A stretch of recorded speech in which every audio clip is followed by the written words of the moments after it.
আম্বাবুচি বলে বাড়িতে আলতা পরার ধুম পড়েছিল, আর তাতে আমার মেয়েকেও আলতা পরিয়ে দেওয়া হয়েছিল। কি লক্ষ্মী পাটা দেখতে লাগছিল। আমিও পরেছিলাম একটু আলতা, মায়ের দাবি ছিল। সাধারণত এখন আলতা পরাই হয় না, পা ফাটে বলে। তবে আমি যখন ছোট ছিলাম, যে কোনো পুজো অনুষ্ঠানে মা যখন আলতা পরতো, আমিও একদম ঘটা করে আলতা পরতাম। এছাড়া তখন নাচ করতাম, তখনও আলতা পরতাম। তখন পা এত ফাটা বা পায়ে কিছু হবে এইসবের চিন্তা ছিল না, কারণ তখন এত ভেজালই ছিল না। এখন এই ভেজালের যুগে ভেবে পাই না যে পরবো বা পা পরবো।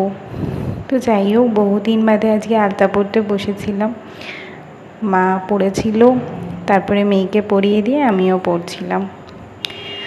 পাটা ভারী সুন্দর দেখতে লাগে অনেক দিন বাদে পরলে। সত্যি সত্যি আমার পা তো আর এত সুন্দর নয় অন্যদের মতো, কিন্তু তাও দেখতে ভারী সুন্দরই লাগে।